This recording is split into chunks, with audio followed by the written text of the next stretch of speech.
My father could have been a great comedian, but he didn't believe that that was possible for him.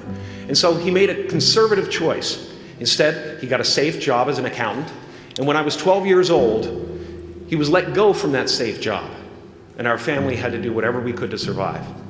I learned many great lessons from my father, not the least of which was that you can fail at what you don't want. So you might as well take a chance on doing what you love. It's not the only thing he taught me, though.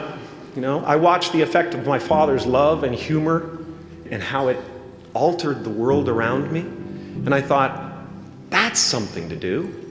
That's something worth my time. It wasn't long before I started acting up. You know, people would come over to the house and they'd be greeted by a 7-year-old throwing himself down a large flight of stairs. They would say, "What happened?" And I would say, "I don't know. Let's check the replay." I'd go back to the top of the stairs and come back down in slow motion.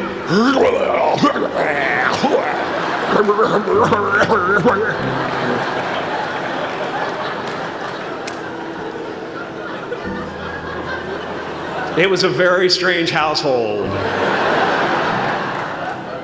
My father used to brag that I wasn't a ham, I was the whole pig. And he treated my talent as if it was his second chance. When I was about 28, after a decade as a professional comedian, I realized one night in LA that the purpose of my life had always been to free people from concern, just like my dad. And when I realized this, I dubbed my new devotion the Church of Freedom from Concern. The Church of FFC.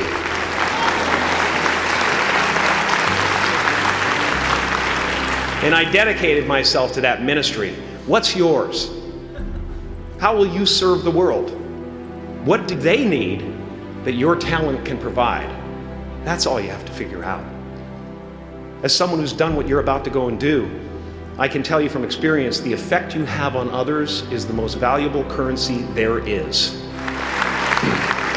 Because everything you gain in life will rot and fall apart, and all that will be left of you is what was in your heart.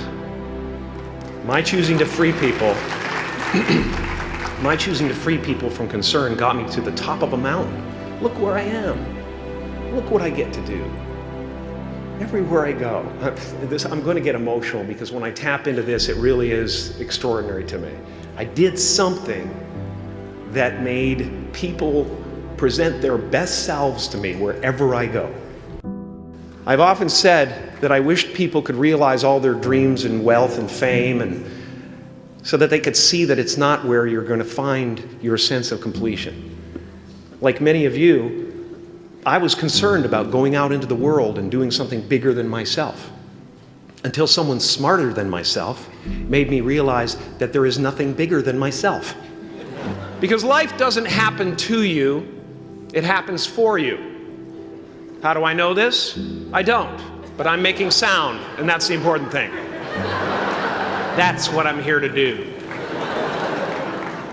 Sometimes I think that's the only thing that's important, really, you know? It's just letting each other know we're here, reminding each other that we're part of a larger self. Your job is not to figure out how it's going to happen for you, but to open the door in your head, and when the door opens in real life, just walk through it. And don't worry if you miss your cue, because there's always doors opening. They keep opening. And when I say life doesn't happen to you, it happens for you, I really don't know if that's true.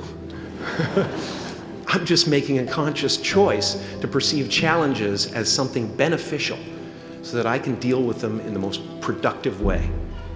You'll come up with your own style. That's part of the fun. Oh, and why not take a chance on faith as well? Not religion, but faith. Not hope, but faith. I don't believe in hope. Hope is a beggar. Hope walks through the fire and faith leaps over it.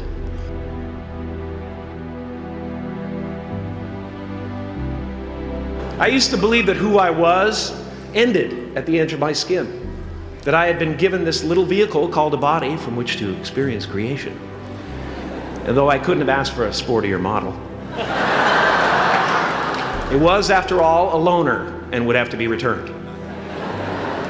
Then I learned that everything outside the vehicle was part of me too.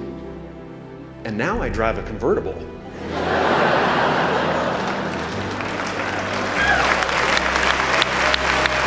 Yeah, man. Top down, wind in my hair. Woo!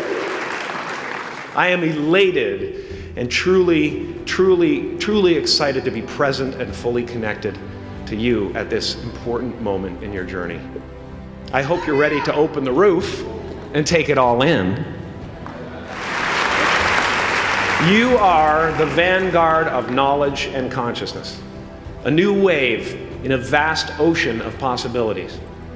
On the other side of that door, there's a world starving for new ideas, new leadership. I've been out there for 30 years. She's a wildcat. Oh, she'll rub up against your leg and purr until you pick her up and start petting her, and then out of nowhere, she'll swat you in the face. It can be rough out there, but that's okay, because there's soft serve ice cream with sprinkles. I guess that's what I'm really trying to say here today. Sometimes it's okay to eat your feelings. Now, fear is going to be a player in your life, but you get to decide how much. You can spend your whole life imagining ghosts, worrying about the pathway to the future, but all there will ever be is what's happening here, and the decisions we make in this moment, which are based in either love or fear. So many of us choose our path out of fear disguised as practicality. What we really want seems impossibly out of reach and ridiculous to expect, so we never dare to ask the universe for it. I'm saying I'm the proof that you can ask the universe for it. Please.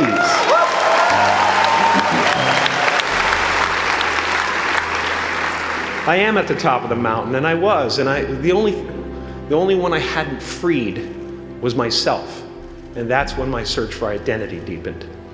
I wondered who I'd be without my fame. Who would I be if I said things that people didn't want to hear? Or if I defied their expectations of me? And that peace that we're after lies somewhere beyond personality, beyond the perception of others, beyond invention and disguise, even beyond effort itself. You can join the game, fight the wars, play with form all you want, but to find real peace, you have to let the armor go. Your need for acceptance can make you invisible in this world. Don't let anything stand in the way of the light that shines through this form. Risk being seen in all of your glory. My soul is not contained within the limits of my body. My body is contained within the limitlessness of my soul. Now I'm always at the beginning. I have a reset button, and I ride that button constantly. Once that button is functioning in your life, there's no story that the mind could create that will be as compelling. The imagination is always manufacturing scenarios, both good and bad, and the ego tries to keep you trapped in the multiplex of the mind.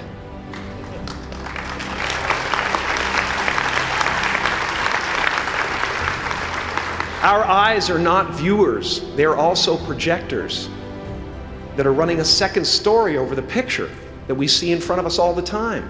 Fear is writing that script, and the working title is, I'll Never Be Enough. I had a substitute teacher from Ireland in the 2nd grade that told my class during morning prayer that when she wants something, anything at all, she prays for it and promises something in return, and she always gets what she wants. Well, I'm sitting at the back of the classroom, thinking, wow, my family can't afford a bike, So I went home and I prayed for one. And I promised I would recite the rosary every night in exchange. Broke that promise. But 2 weeks later, I got home from school to find a brand new Mustang bike with a banana seat and Easy Rider handlebars. Yeah. From fool to cool. My family informed me that I had won the bike in a raffle that a friend of mine had entered my name in without my knowledge whatsoever. So that type of thing has been happening to me ever since. And as far as I can tell, it's just about letting the universe know what you want, and working toward it while letting go of how it comes to pass. No matter what you gain, ego will not let you rest. It will tell you that you cannot stop until you've left an indelible mark on the earth, until you've achieved immortality. How tricky is this ego that it would tempt us with the promise of something we already possess? Relax and dream up a good life.